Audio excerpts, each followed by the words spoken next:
Mr. Secretary, thank you very much for the time. I've got a lot to ask you about, including your trip to Asia, what's going on in Ukraine, but let me start first with what happened at Fort Hood, the tragedy there. Do you have any better idea why Ivan Lopez opened fire on his fellow American soldiers and why this is happening so often?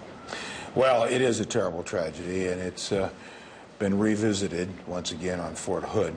So our thoughts and our prayers go out to the families of the victims and those who have been wounded, and we're going to continue to focus on them as we should.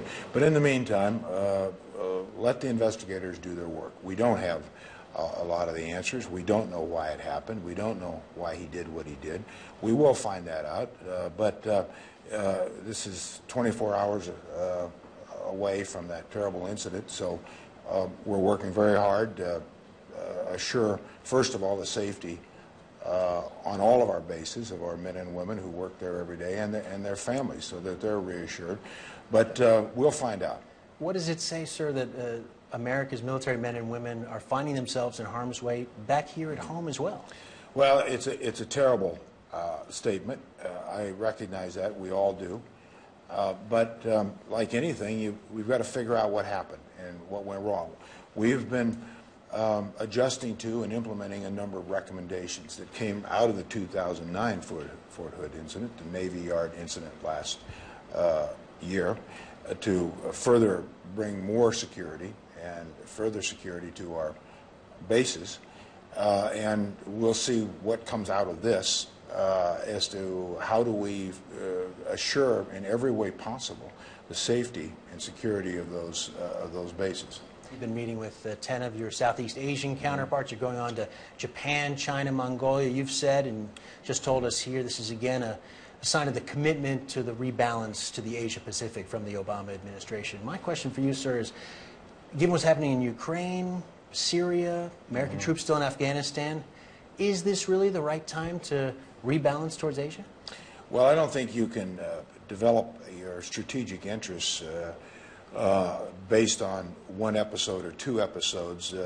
Strategic interests are driven by a nation's national interests.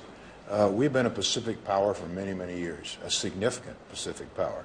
The three largest economies in the world border the Pacific: China, Japan, the United States.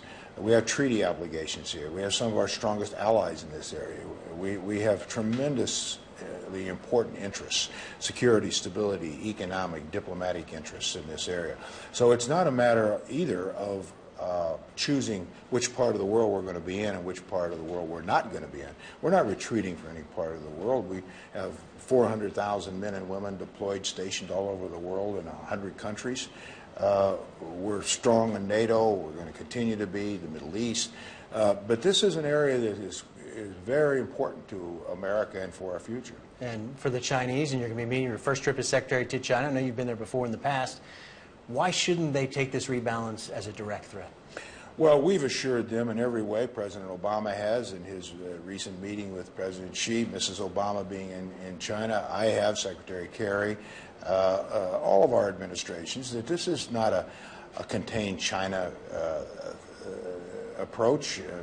This is an approach to reach out, to try to be more open, communicate, coordinate, find ways that we can work with each other in common purpose, in common interests. We do that now with the Chinese in many areas. We'll continue to do that. Do we have differences? Yes, we have differences. But the only way to deal with that is to be direct, open, and I was invited to come by the Minister of Defense. I'm looking forward to being there for 3 days and talking about all these areas of possible new cooperation, and we'll talk about where we differ as well. Let me ask you, as you're on your way to Asia, we still have tensions in Europe. The crisis in Ukraine does not feel like we're de-escalating at this point, maybe the opposite.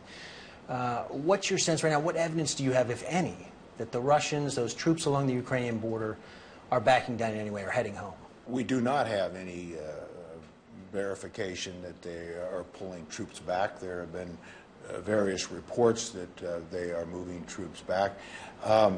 There are troops that are moving around, we know that, but no indication of any significant movement of those large troop deployments along that border away from the border. But the President's been focused on a diplomatic resolution We want to de-escalate this in every way we can. That's the smart way to do it, the responsible way to do it. The Europeans are coalescing now completely, the EU, NATO, around this effort, and we made it very clear what our position is here. So I think this is the responsible approach, and we'll continue to work that approach. It feels like, though, that NATO may be ratcheting things up. You're sending another U.S. warship into the Black Sea. There's talk about NATO, again, considering more options to sort of reinforce the position in Eastern Europe. Even the idea, sort of, maybe returning one brigade, a U.S. Army brigade, back to Europe. That's been at least floated as an idea. Could we do that? Would that be something the Defense Department, the U.S. would consider,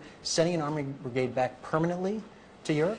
Well, as you know, our European commander, Supreme Allied Commander General Breedlove, has been tasked by NATO to come back to NATO in about a week with a number of new possibilities, new measures, new options that we and NATO should consider and can consider.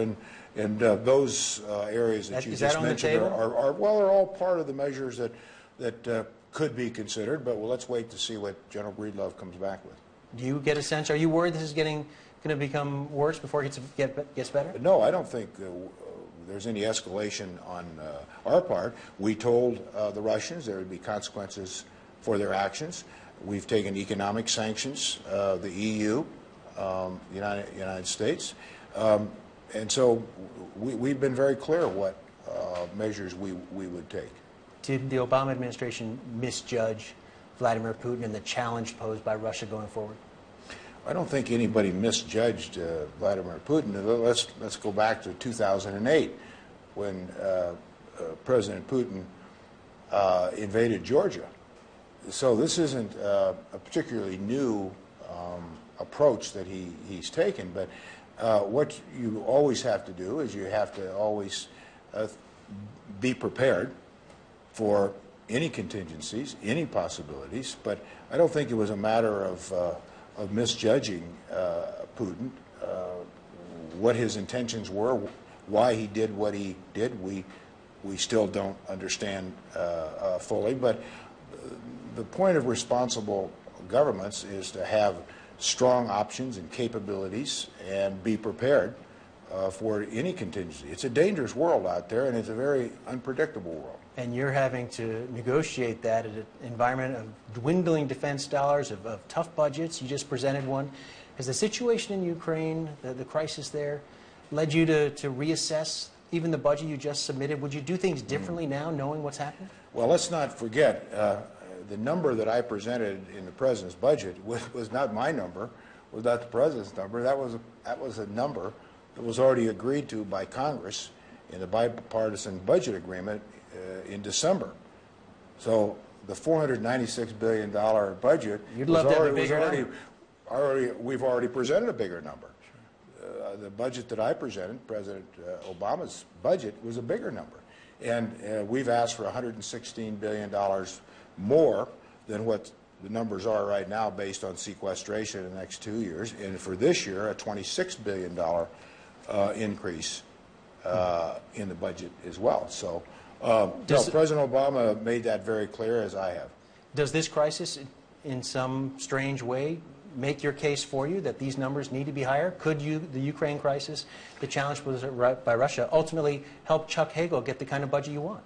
Well, I think the way you look at it is not just one episode, but what is it going to take to fulfill the missions and the obligations of our Defense Department budget in order to assure the security of the United States of America? We have weeks of continued testimony. We've got senior members today up on Capitol Hill explaining to the Congress what we need in the way of resources in order to fulfill those missions to assure the United States, the people of the United States, that we can do the job that they want us to do to assure their security.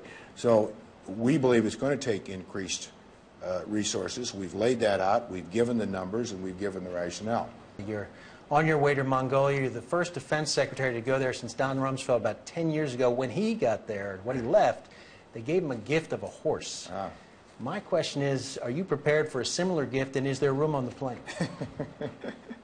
Well, I don't know if the Mongolians would consider giving me a horse, but I would be privileged if they give me any recognition of our partnership, the United States and Mongolia. But probably there's no place for livestock that I've seen on that plane.